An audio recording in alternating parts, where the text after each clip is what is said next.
C'est marqué dans la Gemara Sanhedrin Daf Tzadik Dalet, sur le pasuk, les marbé à Misra ou les shalom en ketz.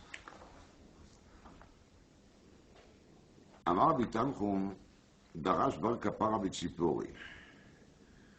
מפני מה כל מם שבאמצע טבע פתוח, וזה סתום. Bar Kapara, il s'est trouvé à la ville de Tzipori. Il a fait là-bas une dracha. Et dans sa dracha, il a expliqué cette pasouk, dans laquelle il y a les marbé à Misra ou les shalom en ketz. En vérité, c'est très mal fait dans la Gemara. Hein. Ils ont recopié le pasouk, mais ils n'ont pas recopié comme il faut. Parce que dans les pasouk, les marbé à Misra, les mêmes de les marbé, elle est marquée au milieu de pasouk, mais elle est écrite comme un même final. Si vous regardez là-bas dans le pasouk de Neshaïa au Perektet, vous trouverez les marbé avec même final au milieu de pasouk.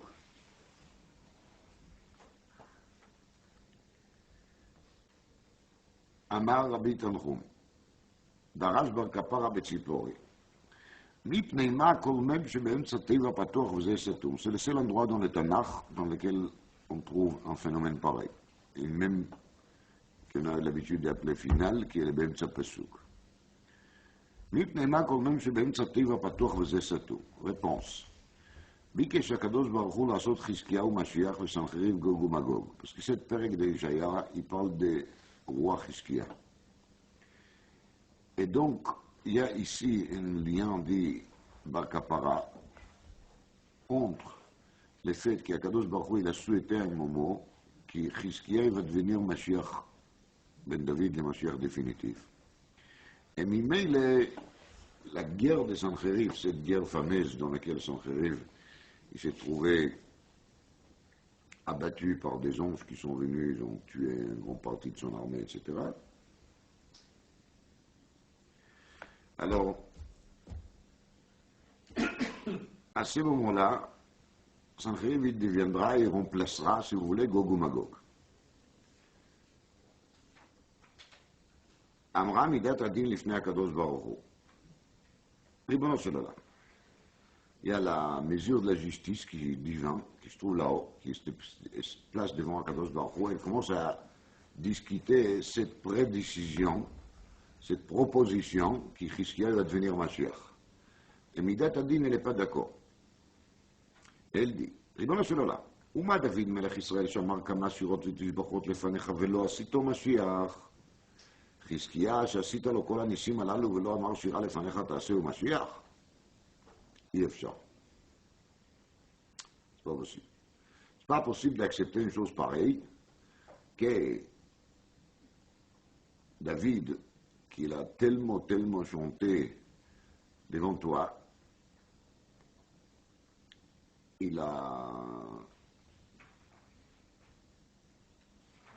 n'est pas devenu Mashiach. Chizkiyahu, il a fait des nissim, et il n'a pas chanté même une toute petite chanson, mais pas un petit psaume. Donc, ça, c'est pas logique. Les kach nistatem, c'est pour ça que cette même, elle s'est bougée. Stuma, באמצע. Alors, רש"י למד שני פירושים.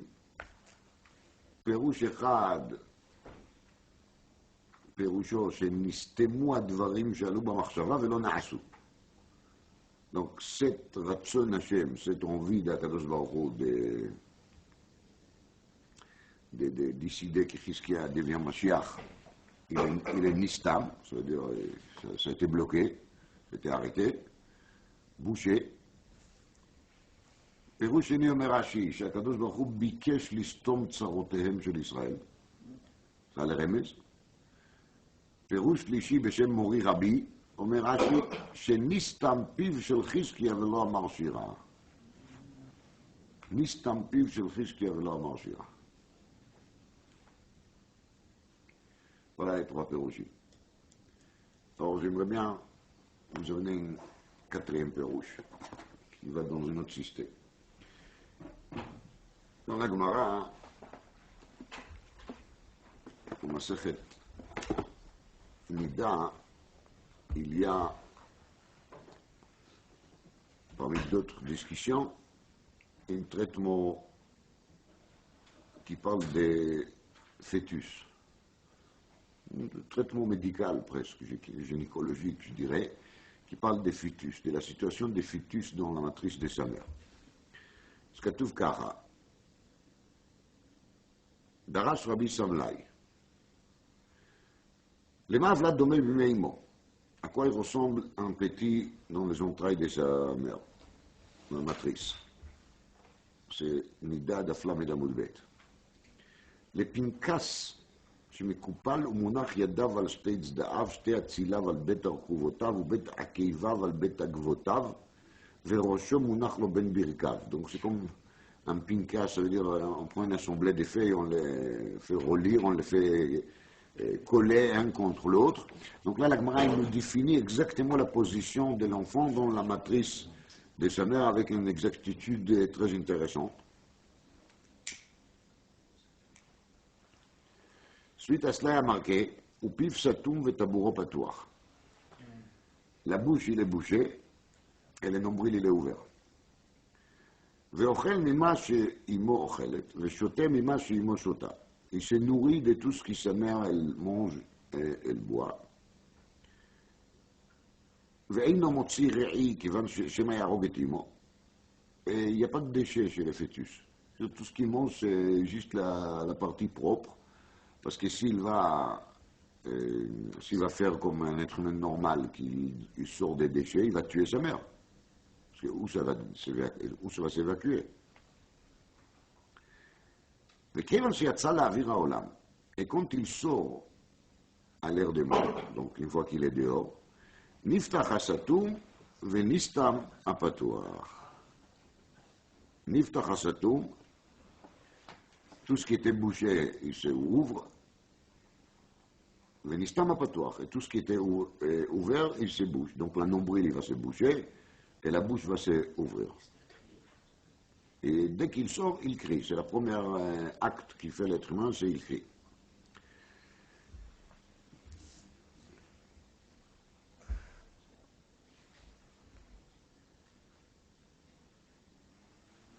Encore, il y a marqué dans la Gemara, là-bas, cette fois-ci c'est d'Aflamed Aleph, c'est dans la suite de la Sugia, c'est parmi d'autres beaucoup des enseignements qui sont très intéressants, toute la Sugia elle est très intéressante. Marqué dans la Gemara que les fœtus, ils passent durant les 9 mois de la grossesse par 3 périodes, 3 stades, 3 niveaux, si vous voulez, dans lesquels ils changent de position. 3 חודשים הראשונים ולד דר במדור התחתון, אמצעיים ולד דר במדור האמצעי, אחרונים ולד דר במדור העליון. וכיוון שהגיע זמנו לצאת, מתהפך ויוצא, et quand il arrive son temps de sortir, il se renverse et il sort. Donc au début il est en bas, après il monte au milieu, et après il monte là-haut, et ensuite la situation se renverse, et il descend et il sort. Les pnimiyut advarim, on trouve ici un parallèle similaire, très intéressante avec Tevat Noach. Je ne vais pas m'être trop éparpillé, donc je vous dis Beder Remez. Que Tevat Noach, il y a eu aussi Tartiyim, Shniyim ou Shlishim Ta'asena. Et bien, quand on réfléchit sur l'histoire de Tevat Noach,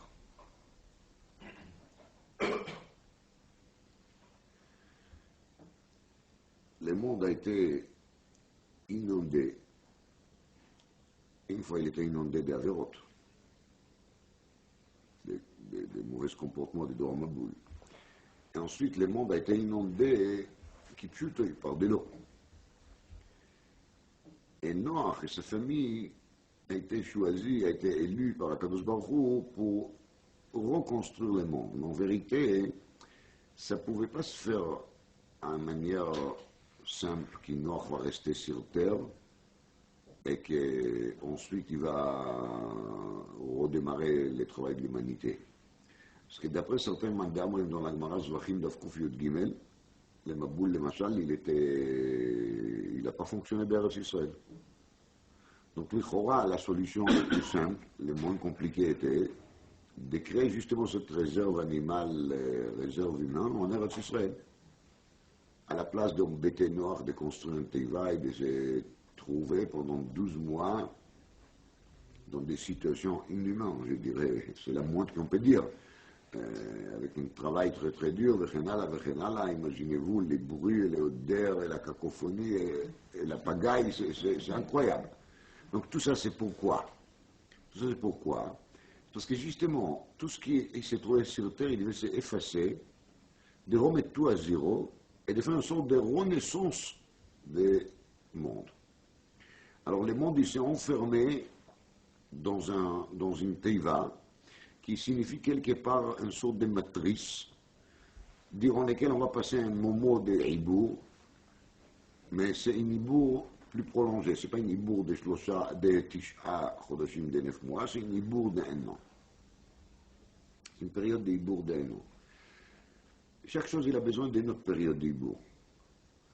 Pour que le monde va recommencer, on a besoin de chinouilles, d'un changement. Et ce changement, il est créé durant une année. C'est marqué que le Maboul, il a duré 1 an. C'est parce que dans le calendrier des mondes, on a besoin d'une année pour que les choses vont changer vraiment. Shana Kishma Kenim, il a son chinouille. Donc tant qu'il n'y a pas une année entière qui passe, on ne peut pas dire qu'il y en a devant nous d'avoir Khadash. Tandis que pour la naissance d'un seul individu, d'une seule particulière, d'un seul fœtus, il suffit de passer par une période de 9 mois. Al-Kol Panim, d'après cette petite explication que j'ai dit de Kitsur Nimratz, on voit quelques détails qui sont similaires entre la grossesse d'une femme avec les fœtus et la grossesse qui passe noire dans cette teiva avec les mondes animaux, les mondes zoologiques. Et on voit de nouveau chez Ochel Mimashimo Ochelet Veshote Mashimo Shota, ça veut dire qu'il est censé de nourrir tout le monde. Et il y avait aussi les notions de Niftach Hasatum et Nistam Apatuach, parce qu'ils n'avaient pas le droit de se multiplier dans la teiva, ni les êtres humains, ni les bêtes et les animaux. Donc vous pouvez chercher vous-même les détails qui ressemblent entre les deux. Mais en tout cas, ce n'est pas le sujet Kamouvan du tout.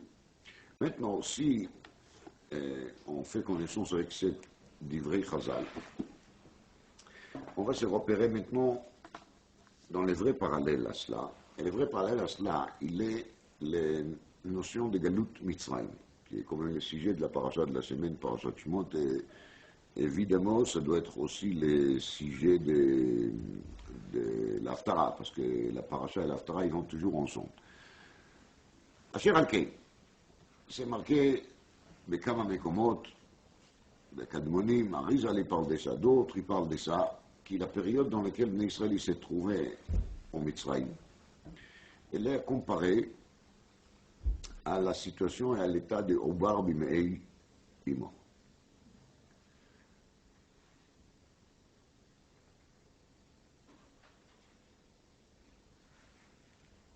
On a vu il n'y a pas longtemps ensemble l'enseignement de Rabbeinu Menachem Azaria dans la Shara Ma'amarot, qui Galut Mitzrayim, elle était divisée en 3 parts, en 3 parties. Il y avait une qui était la partie la plus facile des Galut, on va dire, depuis qu'Yaakov il a descendu en Mitzrayim, jusqu'à la mort des dernières des Shvatim, qui étaient Lévi d'ailleurs. Donc ça c'était la première période, qui a duré X années. Ensuite, il y avait le Galut Bepé Rach, c'était les laps de temps de 31 ans. Et la seule période dans laquelle ils ont vraiment été Koshi Ashiriboud, ça veut dire une vraie exil, et quoi, Abdou Ben Befarer, c'était juste les 86 ans, les derniers 86 ans. Donc ces derniers 86 ans, ces dernières 86 ans, plus les 31 ans, plus les 93 ans années d'avant, ils font ensemble les 210 ans fameux des années de l'exil. Donc tout ça c'est bien détaillé dans les Ma'amarim de Rabbeinu Arama. Le Rav Frida, il travaille aussi sur le même principe dans le Sefer Nachal Gdubim, dans la Parasha Shmot. On ne va pas se répéter, mais Ktsaram Shel Dvarim, il sort de là qu'il est exil de Galut Mitzrayim, était composé aussi de 3 étapes. Et ce sont vraiment les 3 étapes sur lesquelles on parle dans la Gemara, Mador Atachton, Mador Emtsaï, Mador Elion. Et le Mador Elion, c'est les Mador les plus durs. Alors de nouveau, j'ai expliqué, même si chez les Oubar, chaque Mador, il dit le même temps que l'autre Mador, ça veut dire 3, 3, 3. Mais ce n'est pas pour ça qu'on est obligé de dire que chaque fois quand on va parler d'un Ibour, qu'il est sur un autre plan et sur un autre niveau, il doit dire aussi le même temps. D'ailleurs, 9 mois, non, ici ça doit dire 210 ans, oui, et de même qui dort à Maboul, ça doit dire et non, et deuxièmement, le partage inférieur, d'ailleurs, le partage entre les 3 mètres d'orim de Galout, il n'est pas forcément un partage de 3 parts similaires, ça peut être 3 parts qui ne vont pas avoir le même nombre des années, comme on voit ici, Begalout Israël. En Kolpanim, cette comparaison entre Galut Mitzrayim et Ibour, qui elle est faite déjà par les Kadmonim, elle nous fait sentir beaucoup plus fort les Chomer Galut, ça veut dire la gravité de l'exil. La gravité de l'exil, je veux dire avec ça que de même qui compte le Oubar, il est Bimereimo, il est Ochel Mimashuimo Ochelet Veshote Mimashuimo Shota. De même, quand Israël se trouve à l'exil, malheureusement, ils sont Ochel Mimashuimo Ochelet Veshote Mimashuimo Shota, parce qu'ils sont considérés Begeder Oubar Bimereimo. Le Oubar Bimereimo, il n'a pas d'indépendance. Il ne peut pas commander ses repas chez un traiteur, et il ne peut pas sortir pour manger dans un restaurant. Et quand le Homer, qui n'a pas les moyens de se préparer lui-même ses repas, donc, Al-Korho, il est Ochel, Mimashimo, Ochelet, Veshote, Mimashimo, Shota, et de même, comme les Israéliens se trouvent en exil, ils sont Al-Korham dans une situation dans laquelle ils sont coincés, Avlad Domel et Pinkas ou Mekupal, Ochel, Mimashimo, Ochelet, Veshote, Mimashimo, Shota. Et de la même brina qui, chez la femme, les fœtus, ils se trouvent dans la matrice, qui se trouve, le Mekoma Erva. Mais Israël, quand il s'est trouvé en exil de Mitzrayim, il s'est habitué malheureusement à manger, à boire des quoi, des qui, de manger, de boire des choses qui les Mitzrayim, ils l'ont fait gaver. D'ailleurs, il s'est identifié petit à petit dans la mentalité de pays, dans la langue, pas vraiment, parce qu'il y a marqué chez l'Osinu et les Shonam, et c'est justement une des choses qui les a sauvés de là-bas.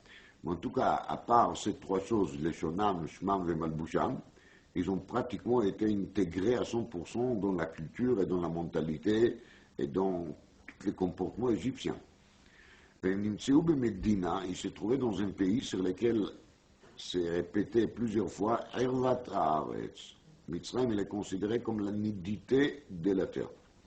Donc, Israël, il se trouve dans une situation de fœtus, dans les entrailles, dans la matrice d'un pays qui porte le titre Ervat Haaretz ve'ochel mima she'imo ochelet vechulei. Donc ça, c'est la vraie malédiction de l'exil. Dès lors qu'il y a pas comme certains qui disent que la vraie malédiction de l'exil, c'est le fait qu'on n'est pas indépendant, qu'on n'a pas un pays à nous, qu'on n'a pas un drapeau à nous, qu'on n'a pas un premier ministre à nous, un président à nous. Ça, ce sont des problèmes vraiment accessoires. Les vrais problèmes et les vraies malédictions de l'exil, c'est le fait qu'on est dans un état ochel mima shimo ochelet veshote mima shimo shota. Et malheureusement, dans l'exil actuel, c'est encore pire. Parce que même les 3 repères importants, l'Osinu et Shmam, l'Osinu et Leshonam et l'Osinu et Malboucham, ils ne sont pas respectés. On n'est pas assez séparés justement de la pays mère, de la matrice dans laquelle on vit dans cet exil. On se permet de porter malheureusement des noms qui ne nous appartiennent pas et qui n'ont rien à faire avec eux. Abraham, il est devenu Albert, et Yitzhak, il est devenu Jacques, Vechenala, Vechenala. Et même mon cher Rabbeinu, le pauvre, il a été converti à Moïse. Et ensuite, Shino et Malboucham, c'est même pas la peine de parler qu'aujourd'hui, chez la majorité des gens, on ne peut pas distinguer des Malbouchim, des Begadim, en vêtements entre un Id, entre un Goy. Mais chez là, Shino et le Shonam, c'est Mandchaus Mei. Quand quelqu'un il arrive à parler 3 phrases en Lashon HaKodesh, il est déjà moitié rabbin. Donc, évidemment que ça fait créer tout un système de traduction. Et on est encore content et fiers de nous qui ont arrivé à traduire bien comme il faut. Voilà. Bref, la preuve, on fait maintenant un shiur b'aftara, on parle de l'az. Mais tant qu'on se rappelle que c'est l'az, qui peut toujours acheter votre lachon Hamzar, ça va. Mais dès qu'on pense que c'est pas l'az, on est encore très fiers de nous parce qu'on maîtrise bien la langue et on arrive bien à jouer avec tous les synonymes en français, qui est une langue très riche. Et les critères pour qu'un rabbin va passer par la smicha, c'est justement est-ce qu'il arrive à s'exprimer bien comme il faut dans le français moderne et dans le français ancien, et est-ce qu'il connaît vraiment les cultures des pays comme il faut, c'est une malédiction de l'exil. Voilà. Alors, on revient donc à cet exil égyptien qui est le M. Kolagaluyot. Donc l'exil en Égypte, c'est la mère de tous les exils.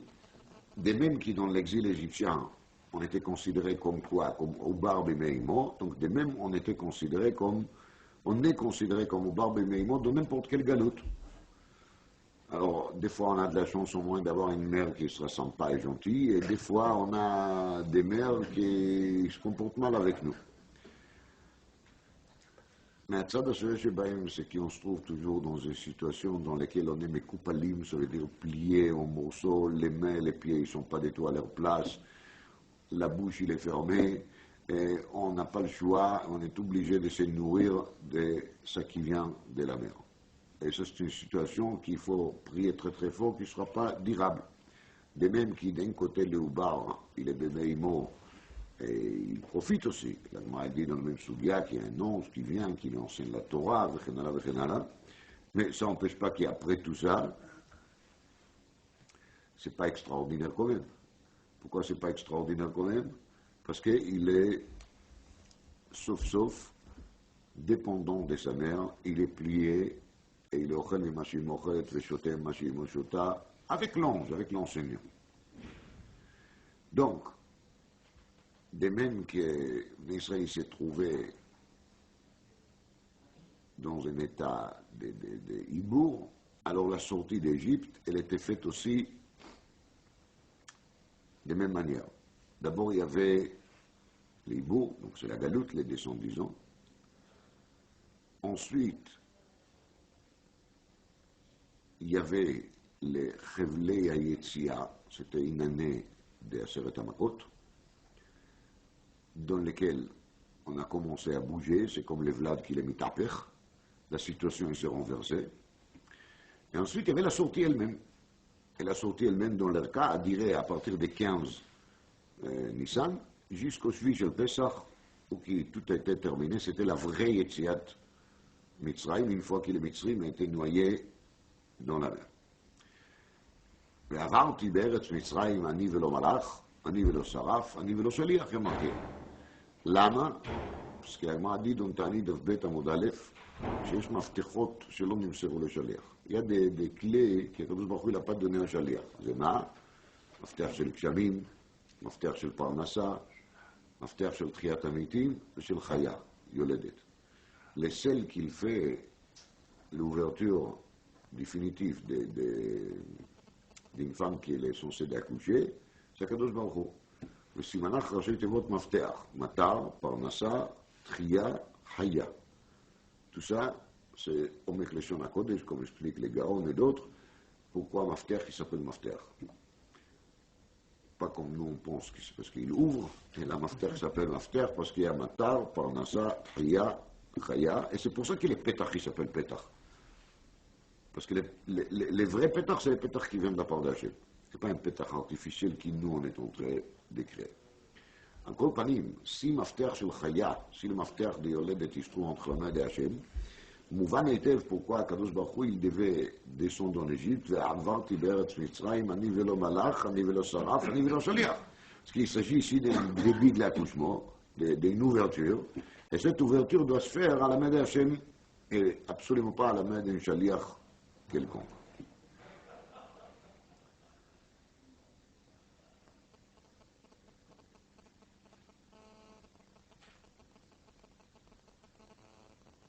Le peuple d'Israël, il est composé à la base de 3 avot, Abraham, Yitzhak et Yaakov. Et ces 3 avot, ils ont donné chacun de son côté au clan d'Israël une qualité particulière.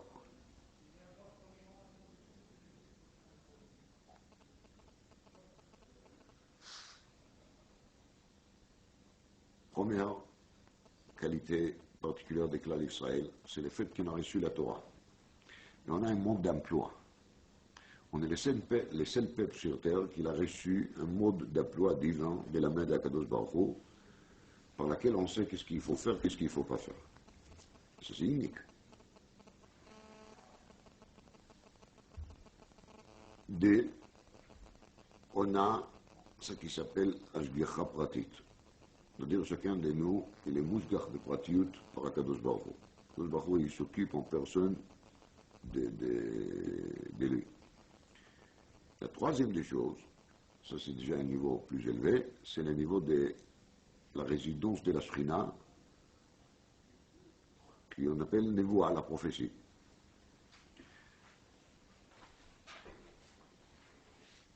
Alors en gros, et là, je ne vous dis pas mes chilouchim, vous comprenez bien que je ne suis pas la personne qui va faire une analyse d'Abraham, Yitzhak et Yaakov et qu'est-ce qu'il a donné chacun d'eux au clan d'Israël. C'est détaillé dans la Gada sur le Pesach, plutôt dans un mamar qui s'appelle Poteach Yad de Rabbi Yitzhak Isaac Haver. Alors, quand on regarde l'historique d'Abraham, Yitzhak et Yaakov, on trouve qu'Abraham, il était justement le premier qui a découvert Hachem.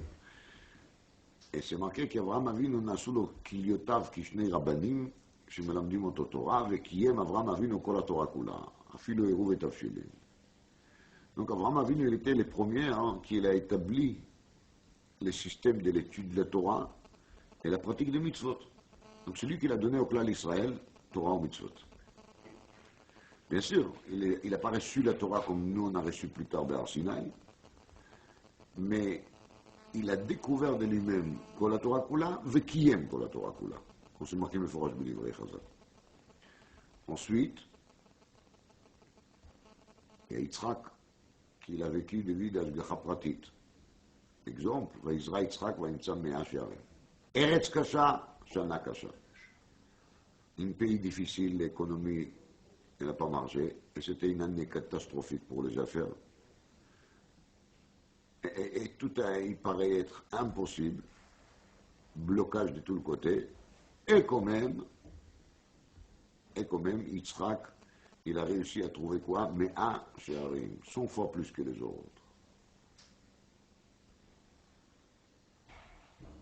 La crise, c'est les autres, pas c'est Yitzhak. Yitzhak, il a Ashgacha Pratit. Donc il arrive à naviguer entre tout ça et d'avoir un Shearim. השראת השכינה כמובן commence par יעקב. on lit dans la parasha ויחי אז חיללת יצואי עלה, שכינה הייתה על יצואו. on trouve וישתחו על ראש המיטה, שכינה למעלה ממראשותיו של חולה. כמובן תלוי איזה חולה. יש חולים שמלאך המוות למראשותיהם, יש חולים שהשטן למראשותיהם. יעקב אבינו שכינה למעלה ממראשותיו, והקדישו את קדוש ישראל. L'image de Yaakov, il est gravée sur qui c'est Kavod. Il ne faut pas oublier ça. Donc Yaakov, il est vraiment celui qui l'a amené à Shrat Ashkina. Alors vous vous rappelez que Moshe Rabbeinu, justement après Matan Torah, après Chet HaEgel, il a dit, Ubamei vada efo, Ubamai vada efo, Veniflinu ani v'amcha, Mikol ha'am, asher al pnei adama. Donc, comme explique la Gemara dans Brachot Daf Zayin, tous les demandes de Moshe Rabbeinu, ils sont tournés autour de ces trois choses. Donc, un, il ne voulait pas être mouchgach à des malach. Kadosh Baruch Hu, il a proposé, Ne'anochi sholach malachi lefanecha. Moshe, il a refusé. Moshe Rabbeinu a dit, Veniflinu ani v'amcha, shelo tishre shchina al ovdei kochavim. Et il y a bien sûr Torah ou mitzvot. Donc, la lite de Moshe Rabbeinu avec Akadosh Baruch Hu, c'est de laisser les clans d'Israël au moins ces trois choses. Et ces trois choses, ces trois qualités, qui sont les qualités Torah ou mitzvot, Ashgacha pratit, Nevoa, Ashrat Ashkina ou Nevoa, ils sont les dérivés des travaux d'Abraham, Yitzhak et Yaakov. Mais chez Abraham, Yitzhak et Yaakov, c'était un travail personnel. Et maintenant, ensuite, c'est les clans d'Israël qui doivent intérioriser ces trois qualités et de les acquérir. Et de même qui, dans les cas des Hibour, il se passe des choses qu'on n'arrive pas à comprendre, dans lesquelles le Ubar il doit se trouver d'Afka Bemekoma Erva, il doit se trouver d'Afka enfermé et d'Afka plié. Et c'est là qu'il va se nourrir à une manière très tordue et très bizarre. Et quand même, c'est par là qu'il va en fin de compte sortir la Avira Olam, il va devenir Moshe Rabbeinu, ou il va devenir Rambam, ou il va devenir un Adam Gadol quelconque, ou un grand penseur, ou un grand inventeur, etc. Hein. Donc on voit bien de là que pour que quelque chose va réussir, on doit passer par une certaine période de souffrance, de stress, et de se trouver bishfal la madriga, dans un état très bas, et c'est ça qui fait en fin de compte repousser. Et cette période dans laquelle il nous semble qu'il est une période de souffrance pour les fœtus, oui, elle est la période qui lui donne ensuite la vie. Pourquoi ça doit se faire comme ça? On ne sait pas, mais c'est un constat qui en fait. On voit bien que c'est comme ça que ça se passe. Mais même si les clans d'Israël devaient acquérir la vie des Torah, mitzvot, ashgacha pratit, ashraat ashchina et nevoa, alors il devait passer justement par quoi? Par l'étape de la... Donc, il se trouve que, à cause d'une raison qu'on ne comprend pas très bien, pour trouver la vie, on doit passer par un moment de tsa'ar, de dochak, de souffrance, et de se trouver dans des endroits très désagréables, et d'être considéré même comme une partie de cet endroit-là, il y a une expression de Chazal, Obar Yerech Imo, le fœtus, il est considéré comme l'once de sa mère, les pieds de sa mère. Mais après, quand le moment il arrive et on se sépare, il sort quelque chose de très beau. Des fois quelque chose de très moche. La comparaison la plus proche à cela, c'est la comparaison des Zoréa. Une personne qui fait s'aimer. Qu'est-ce qu'il fait? Il prend des graines de blé, bonne qualité. Vraiment bonne qualité. Il fait enterrer dans la terre. Et une fois qu'ils sont enterrés dans la terre, qu'est-ce qu'ils vont devenir? Ils vont pourrir. Imaginez-vous une personne qui n'a jamais vu comment ça se passe, comment on arrive à avoir de la récolte. Hein? Donc il se trouve un jour dans un village, il voit un paysan qui sort quelques sacs des grains qui sont tout beaux. Et à la place de leur moudre, de faire de la farine et de préparer des sortes de halot de Shabbat, soyons francs,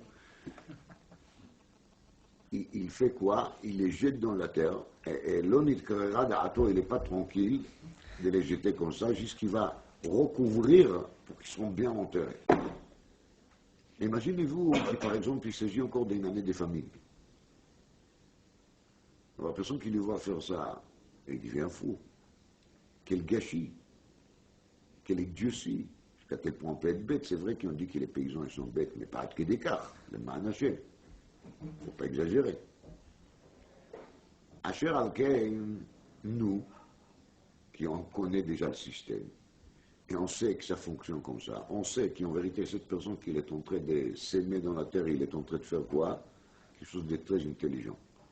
Et qui sait justement par l'essence des graines qui va pourrir dans la terre, qui en aura plus tard quoi? Beaucoup plus de grains. Sur chaque grain, il y aura une épi qui va pousser. Et dans les épis, il y aura plusieurs grains développés. Et c'est la même chose quand on fait planter un arbre. On a sémé, on a mis dans la terre une seule grain. Et de ça, il va pousser un arbre qui va nous donner des milliers et des milliers de fruits durant des années. Alors de nouveau, c'est lui qui voit juste comment est-ce que je prends cette noyau et je les mets dans la terre. Il va me demander pourquoi je fais ça. Et c'est lui qui connaît le système. Il sait que j'ai fait la chose qu'il faut faire pour qu'ensuite je vais gagner Elef Alfei Pamim.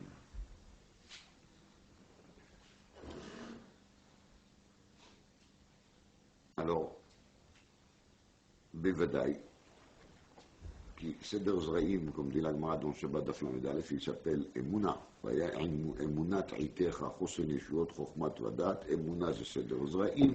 Ta'itecha Seder Moed. חוסן זה נשים, ישועות זה נזיקים, חוכמה זה קודשים, ודעת זה טהרות. Chacun de ces darim, il a son parti, son place dans le Pesuk. Alors, אמונת זה סדר זרעים, אומר תוספות בשם הירושלמי, למה אמונת זה סדר זרעים? שמאמין וחי עולמים וזורע. Parce que pour que la personne il aura de la récolte, il doit avoir la émouna, qui quand il va s'aimer, ça va pousser. Parce que c'est vrai que des fois on sème, ça ne pousse pas. À cause de plusieurs raisons. Ça peut être une année de sécheresse, ça peut être d'autres raisons, d'autres maladies agriculteurs qui vont empêcher que ça pousse. On ne sait jamais qu'est-ce qui peut arriver. Il y a des années qui sont des années dures, difficiles. Il y a certains terrains qui sont des terrains difficiles. Bémet, quand Yaakov a vu nous, il descend en Égypte, il a très peur. Parce qu'il a peur que le fœtus va rester fœtus éternel. Qu'il va rentrer dans un Vataharet, il va rester pour toujours dans la matrice égyptienne. Et c'est pour ça que dans la paracha Vaïgash, on a vu comment est-ce qu'Elohim, il a apparu à Yaakov Bemarot Alayla, il lui a dit, Anochi ered imcha Mitzrayma, ואנוכי אהלך גם עלו. מה זה גם? גם זה לרבות. גם זה לרבות. מה פירוש לרבות? כי justement, quand Israël sortait de Mitzrayim, ils sortaient comment? 600 000 personnes. On a descendu en Mitzrayim comment? Très peu, Shivim Nafesh. On est sorti comment? 600 000. Et les 600 000 étaient tous purifiés par l'exil de Mitzrayim. Ils sont sortis impeccables. Impeccable, façon de parler. Ils ont sorti beaucoup mieux qu'ils sont rentrés. Et pourtant, c'est vrai que durant ces 210 ans d'esclavage, et surtout les derniers 86 ans, Myriam, la naissance de Myriam, Merihout, Amertume, ils ont souffert énormément. On ne va pas maintenant raconter toute l'histoire de Galut Mitzrayim, mais chaque chose, il était calculé par Akadosh Baruch Hu, et chaque chose, il les a amenés ensuite beaucoup de toilettes. Donc il a marqué Bo yavo berina nose Meshech Hazara. C'est lui qui est nose Meshech Hazara, yavo berina, dans le futur. C'est lui qui au départ il a fait quoi? Il a sémé. Il va se trouver sauf berina. Là il va chanter, il va remercier Hachem, qui lui a aidé de cet acte qu'il a fait, qu'il a sémé. Il a vu ensuite quoi? Tout ce qu'il a poussé. Donc il va chanter, il va remercier Dieu. Az imale schok pino, ulechoneinu rina, ainu kicholmim. Az, dans le futur, Echad al Sheva, 1 sur 7, les surnaturels. Imale schok pino. Schok, c'est quand on se moque de quelque chose. on va se moquer de nous-mêmes. Nous qui en étions tellement râleurs, nous qui on se plaignait tellement, nous qui n'étions jamais contents, et qui tous les jours on s'adressait à Kadosh Baruch Hu avec encore et encore et encore, et jamais on est content de ce qu'il fait. Et peut-être des fois c'est dur, je ne dis pas. Mais Az, il m'a laissé roquer. On va se sentir ridicule, on va se moquer de nous-mêmes. On va dire comment est-ce qu'on pouvait être si petit que ça pour ne pas comprendre. Ou les journées nourrina. Lama, parce qu'alors qu'il est vacho, on a marché, on a pleuré. Mais après on va découvrir qu'on était quoi, nos séméchech Azara. Qu'on était en train de s'aimer. Et c'était dur, on était dans les champs, à l'extérieur, le soleil nous a tapé sur la tête, labourer c'est pas facile, s'aimer c'est pas facile, et après on devait faire des prières pour que ça marche. Emunat, שמאמין בחיי עולמים וזורע, mais enfin ça marche. אז אמרו בגויים הגדיל השם לעשות עם אלה. זה מראה dans le חומש תורת גבריאל, il est masber. Igdil, c'est la version gadil. Gadil, c'est quand on prend quelques fils, on les fait tresser ensemble. C'est-à-dire des choses qu'on n'a pas compris pourquoi, parce qu'on a vu qu'il y a une partie, après on va le comprendre bien comme il faut. Gdilim. Et là on a son gdoula. Oui, gdoula aussi, grand. Mais Higdil, c'est qu'Akadosh Baruch Hu, il nous a préparé tous les tovot et toutes les promesses de la petite Lavo, il nous a préparé depuis quand? Depuis toujours. Tout le monde sait ce qui est marqué dans les Zohar, Hametz, Matzah. La différence entre Hametz et Matzah, c'est qu'on voit le Chet et le He. Si on prend le Chet, c'est Petach. Le Chet, c'est Tsurat HaPetach. C'est quoi Tsurat HaPetach? Une ouverture, c'est 1, 2, 3. Vous vous rappelez, את הדם היו צריכים לשים על המשקוף ועל שתי המזוזות. Les dames, vous allez les mettre sur les trois endroits. Ça, c'est Avraham, Yitzhak et Yaakov. Torah Mitzvot, Ashgacha Pratit, Ashrat Ashchina Vanevoa. C'était la reconstitution des Srout d'Avraham, Yitzhak et Yaakov et les Kinyan qui nous on a fait avec les Kinyanim d'Avraham, Yitzhak et Yaakov. Et c'est là qu'on a sorti les Mitzrayim. Et l'opération a été terminée au moment de Matan Torah, dans lequel on est arrivé au Tikkun. C'est quoi le Tikkun? Le Tikkun, c'est de devenir immortel. Le niveau d'Adam Arishon avant la faute. Ani amarti Elohim atem, ובני עליון כולכם.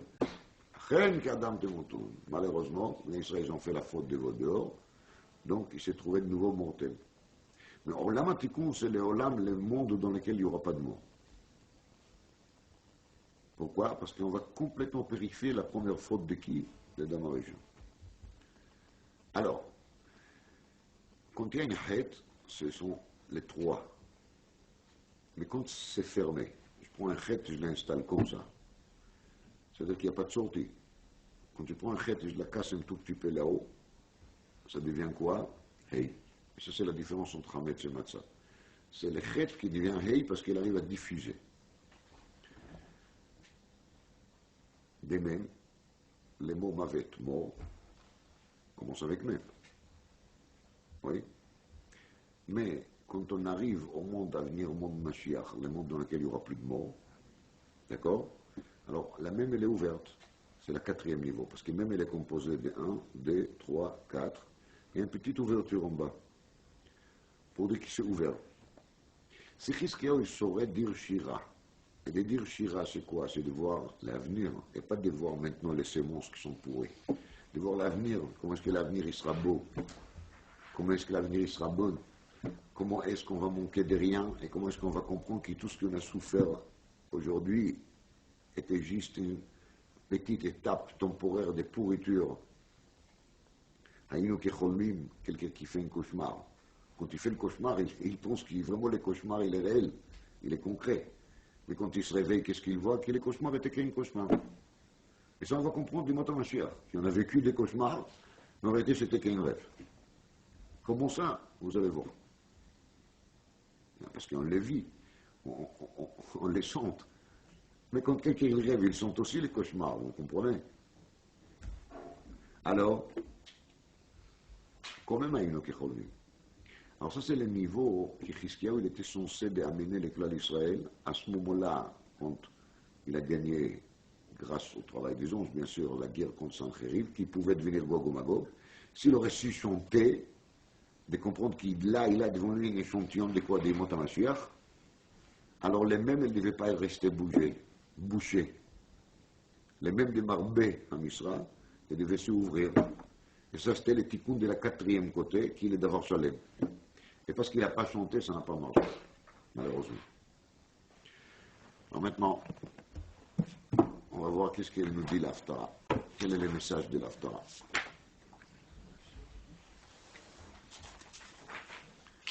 הבאים, אלה שמות בני ישראל הבאים מצרימה, את יעקב וישו ביתו באו. הבאים, on les regarde, quelle catastrophe. Ils partent à l'exil. Tout ça, c'est dans quel but? Yashresh Yaakov. Ce sont des racines qui rentrent dans la terre. Ensuite, Yatzitzu Farach Israël. Ça va refleurir, repousser. Umal'uf Nei Tevel Nouva. Et c'est la surface en entier qui va se remplir de quoi? Des Tnouva. Tout va refructifier, refritier. Grâce à quoi? Grâce à cette période de Galut Mitzrayim dans laquelle les shorashim et les grains ils sont pourris. הייתי va me dire que makat makeu ikao im kiereg aruga vorad. Mais quand on est dans l'exil et quand on souffre, et il y a des gens qui nous tapent et ils ne sont pas retapés, et il y a des gens qui nous tuent et ils ne sont pas tués, alors c'est pas juste, non? Réponse, Besa'as'a beshalcha terivena. Hagad erucho akasha beyom kadim. Il faut regarder kadim. Kadim, c'est une relation kadim, à Mizrach. Il ne faut pas regarder maintenant. Il faut savoir qu'il y a des règles. Et les règles, il est chez Akadosh Baruch Hu, qu'il paye un, mida keneged mida, deux, en Akadosh Baruch Hu nifra' meuma, ad shenimle'a se'ata, ad shilucha. Gemara dans Sota Daftet. De même qu'Ibn Israël, ils ont resté dans l'exil d'Égypte dès 110 ans. Ils ont souffert de la martyre pendant les 86 ans, les derniers 86 ans. Et ils ont vu tellement des enfants qui ont été tués, et tellement des souffrances de ces mêmes qu'ils ont resté en vie. Et ils n'ont pas vu comment est-ce que les Égyptiens ils sont punis. Mais suite à cela, quand on est arrivé au moment de Kriyat Yam Souf, qu'est-ce qui a marqué? Vayar Israël et Mitzrayim met al Sfat Hayam. Dit Chazal dans le Midrash, chacun, il a vu l'Égyptien qui lui a fait des mal, comment est-ce qu'il est là, noyé, mort. Et ça, c'était qu'au moment de Yetziat Mitzrayim. Pardon. Donc, il y a des choses pour lesquelles il faut avoir un peu, on va dire, de la longue respiration.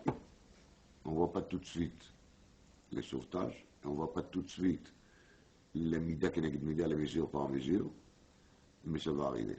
Plus tôt, plus tard, un jour, on voit bien comment est-ce que tout a été bien calculé, tout a été bien fait, et comment est-ce que dans chaque mal, il y a aussi des biens. Comment? On ne comprend pas. Mais on ne comprend pas non plus comment est-ce qu'en faisant enterrer des grains de blé et de les laisser pourrir, on est gagnant. Alors, Az, il me laisse reculer. On a la promesse. Mais il est tout les Inyan de l'étude de la Parashat Shemot, les Inyan qui Chachamim nous a dit qu'il faut être mazkir Yetziat Mitzrayim des fois par jour. C'est juste pour nous donner un exemple qui va nous donner un reflet pour quand? Pour après. Comme ça explique le Torah de Gabriel. C'est ça qui dit les Navis. Lachem bezot yichupar kol avon Yaakov. Ne vous inquiétez pas. De même qu'en Mitzrayim, la situation elle paraissait catastrophique, irréversible, désespérée, et tout traitement en français qui signifie vraiment une situation insupportable. Mais quand même, Bezot yichupar avon Yaakov veze kol pri aser chatato. Vous avez juste à faire tchouva. Besumo kol avne misbeach ki avne gir minupatzot, toutes sortes de tels que vous avez construits pour la Avodah Zara, il faut les casser, écraser. Lo yakumu asherim vechamanim. Il n'y aura plus ni asherim ni chamanim, toutes sortes de ismes qui n'ont rien à faire avec le judaïsme, c'est non plus pas un système de parler des Torah, mitzvot, etc. En tout cas, on va se servir de la même langage. Alors à partir du moment que tous les autres ismes ils vont tomber, karot et karetun, on va arriver au letaken dans la même malchut shadai. Qui ir betsura badad, cette ville qui est la ville de Yerushalayim qui était badad, et chayashva badad aïr rabati am, nave meshulach. Elle deviendra quoi? Nave meshulach. Nave c'est comme nae, il y a son noy. Venezav kamidbar, elle est makom qui est nezav kamidbar, sham yir'e egel, sham yirbatz, vechila sifea. C'est là-bas qui sera l'endroit dans lequel on va trouver les repos, dans lequel on pourra s'allonger, dans lequel on pourra se reposer, vechila sifea, ça veut dire qu'on va gagner un par un, chapitre par chapitre, paragraphe par paragraphe, tous les promesses de Nevi'im, la Tid Lavo, les Rabbi Amen.